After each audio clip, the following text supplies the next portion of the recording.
సంతానలేమితో బాధపడుతున్నారా? 899 రూపాయలకే fertility assessment package. వివరాలకి సంప్రదించండి. అమ్మ నమస్తే అమ్మ. నమస్తే అమ్మా. అమ్మ భోగి అంటే ఏంటి? భోగి యొక్క విశిష్టత ఏంటి?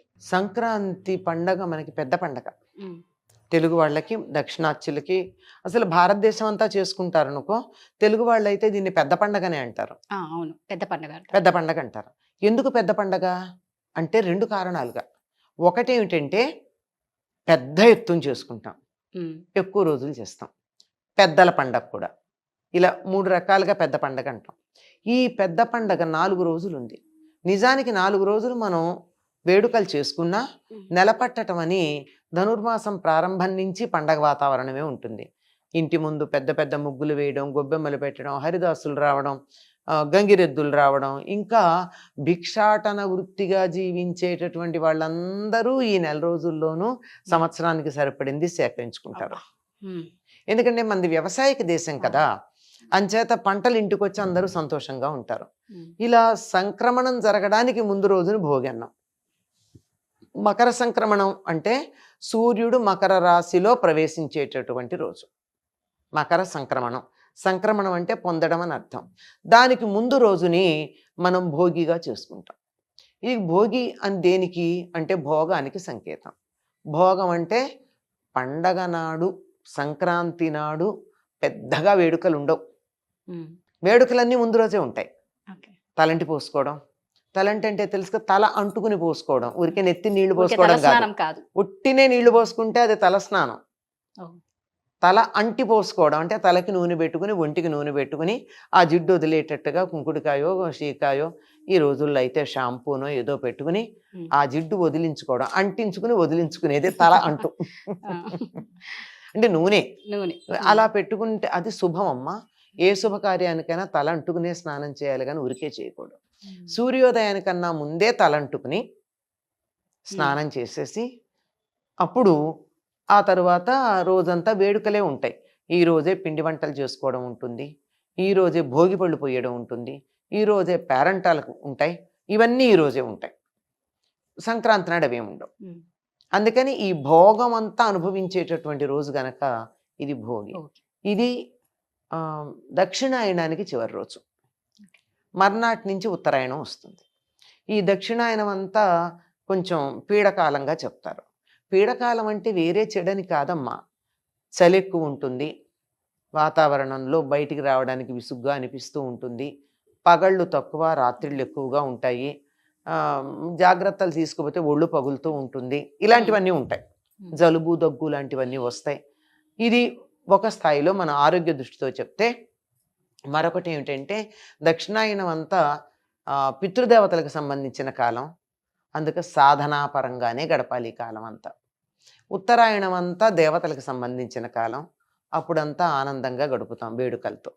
కనుక ఇవన్నీ కూడా జరిగిపోతే ఈ దక్షిణాయనం అయిపోయింది అనడానికి సంకేతంగా ఆ తలంటుకుని ఉమ్, మన ఏదన్నా అంటాం చూడండి, తలంటి పోసేసుకున్నానంటాం. అవును. అంటే ఒక పెద్ద పని అయిపోయిన తర్వాత తలకున్న బరువు తగ్గించుకోవడం, అట్లా వదిలించుకుని ఆనందంగా ఉండడానికి సంకేతం. ఈనాడే భోగిపళ్ళు పోసుకుంటారు, ఈనాడే దాని పేరే భోగిపళ్ళు. ఉమ్, అలాగే బొమ్మలు పెట్టుకునే అలవాటు ఉన్న వాళ్ళు బొమ్మలు పెట్టుకోవడం, పేరంటాలు పిలుచుకోవడం, తమకి బాగా సంపద ఉండేటటువంటి కాలం, పంటలు ఇంటికి వచ్చే రోజులు కదా, అందుకని తమకు ఉన్నటువంటి దాన్ని 10 మందితో పంచుకుంటారు పేరంటాలు చేసుకుని. అంటే మీరు అన్నట్టు భోగము అని బాగా ఉంది కాబట్టి భోగి. భోగం ఎక్కువ ఉంది. అందుకే భోగి. అంతేకాకుండా ఇంకొక అర్థం కూడా చెప్తారమ్మా. ఈ రోజున ధనుర్మాసం అంతా ఒక దీక్ష వహించి తనకి రంగనాథుడు భర్త కావాలని వ్రతం చేసినటువంటి గోదాదేవిని ఈనాడు అనుగ్రహించాడు. సో అది కూడా రంగనాథుడితో గోదాదేవి భోగించడానికి ప్రారంభమైన రోజు అనే అర్థంలో భోగి అని కొంతమంది చెప్తూ ఉంటారు. వినడానికి బాగానే ఉంది కనుక మనం కూడా బాగానే ఉందిగా, సంతోషం, తప్పు కూడా లేదు అందులో. దానికి మించి ఇంకొకటి ఏంటంటే ఈ 3 రోజులు బలిచక్రవర్తి పాతాళం నుంచి వచ్చి భూలోకాన్ని పరిపాలిస్తాడు. అంటే బలిచక్రవర్తికి వామనుడు వరం ఇచ్చాడు. తను నశిస్తానని తెలిసి కూడా మాట మీద నిలబడడం కోసం ఏం చేశాడు, 3 అడుగులు దానం ఇచ్చాడు. మాట ఇచ్చాను కదా అని. అతడు సత్యనిష్టకి మెచ్చుకుని 3 అడుగులు ఇచ్చినందుకు 3 రోజులు భూమిని పరిపాలించే అధికారం ఇచ్చాడు. అందుకని ఆయన భోగి, సంక్రాంతి, కనుము కనుము ఈ 3 రోజులు వచ్చి ఈ భూమిని పరిపాలిస్తాడు అని అందుకే చాలా దానాలు చేస్తూ ఉంటారు. అమ్మ మరి ఈ భోగి రోజే కదమ్మా రేగి పండ్లతో పిల్లలకి అందరికి అదే భోగి పండ్లు అంటే ఆ రేగి పండ్లని ఎందుకు తీసుకున్నారు?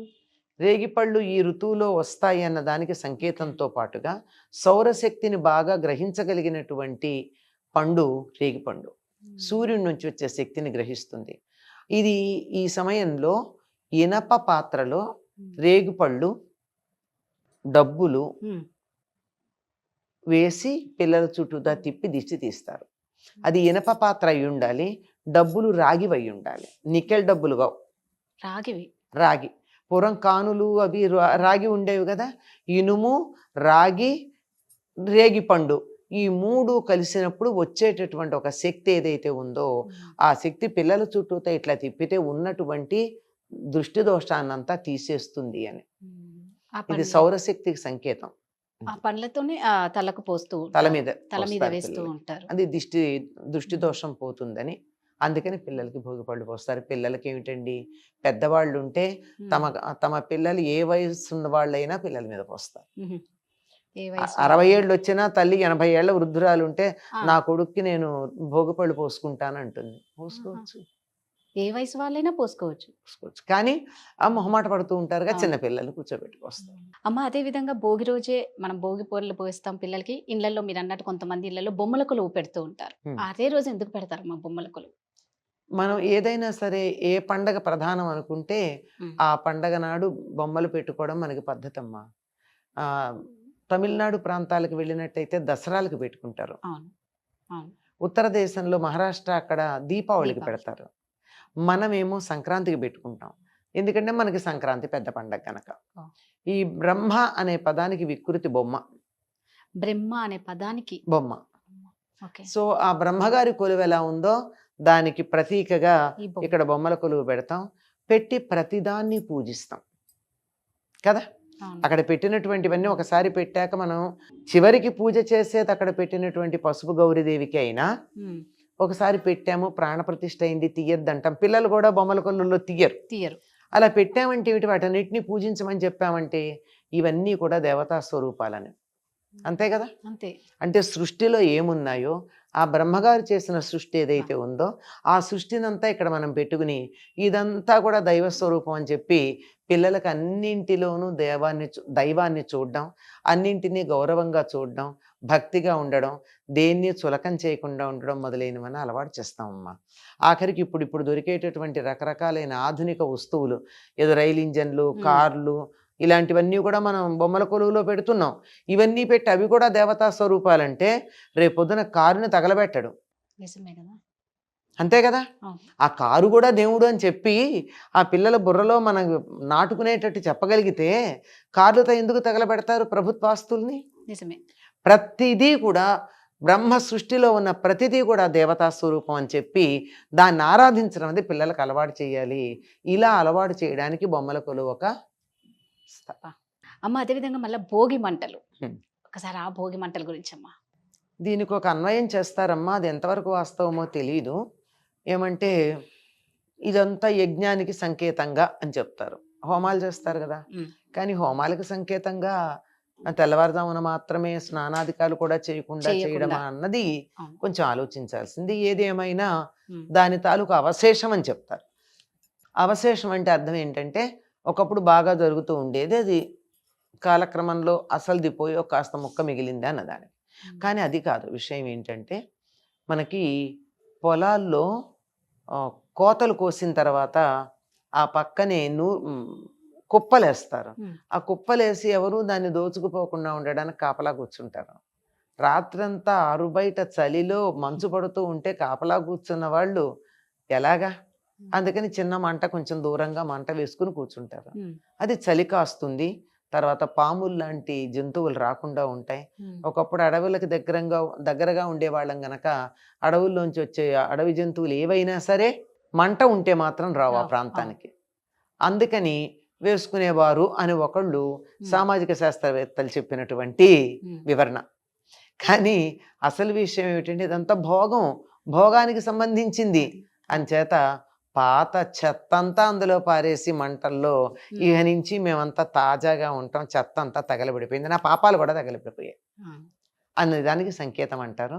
ఏదేమైనా తెల్లవారుజామున లేచి పొలాలకు వెళ్ళినా వెళ్ళకపోయినా స్నానాలు చేయాలంటే కూడా లేస్తామా అనిపిస్తారు కదా.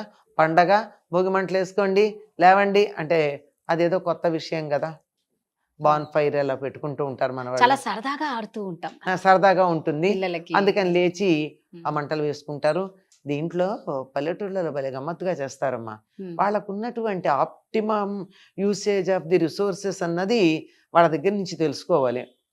ఈ రాత్రిపూట వేసినట్టయితే ఈ తేగలు తెచ్చి ఆ మంటల్లో ఒక కుండలో పెట్టి బోర్లించి పైన మంటలు వేసుకుంటారు. ఇటు మంటలు అవుతాయి, లోపల తేగలన్నీ చాలా చక్కగా ఉడుకుతాయి, కాలినట్టుగా చాలా బాగా తయారవుతాయి, చాలా బాగా తయారవుతాయి. ఆ కుండలో కుండ బోర్లు ఇస్తారు పైగా, బోర్లు ఇచ్చి ఇలా కుండలో నింపి దాన్ని నేల మీద బోర్లించి పెట్టి పైన మంటలు వేసుకుంటారు. ఈ వేడికి లోపల ఆవిరొచ్చి ఆ తేగలో ఉన్నటువంటి నీరే ఆవిరై దాంతోనే ఉడికి బ్రహ్మాండంగా తయారుతాయి. తెల్లారేటప్పటికి తినడానికి ఎంత బాగుంటాయో తేగలు. ఇవి పల్లెటూళ్ళలో చేస్తారు. తర్వాత తెల్లారుజామున వేసుకున్నారు అనుకో, ఒక బాణ తెచ్చి బాణతో నీళ్లు పెట్టి దానిపైన మూకుడు పెట్టేసి పైన మంటలు వేసుకుంటారు. శుభ్రంగా నీళ్లు కాగుతాయి, కాగినటువంటి నీళ్లతో హాయిగా స్నానం చేస్తారు వేడి నీళ్ళతో.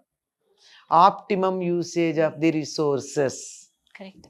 అది వాళ్ళ దగ్గర వాళ్ళ దగ్గర నుంచి నేర్చుకోవాలి. చాలా ఉందమ్మా. నిజమే. మన ప్రకృతికి సన్నిహితంగా ఉండేవాళ్ళు ప్రకృతిలో ఉండేటటువంటి వనరులు ఏవైతే ఉన్నాయో వాటిని వృధా చేయరు, వాటిని చాలా బాగా ఉపయోగించుకునే ప్రయత్నం చేస్తారు. ఎందుకంటే వృధా చేస్తే మళ్ళీ మనం తయారు చేయలేని వాళ్ళకి వృధా చేసే అధికారం ఎక్కడుంది?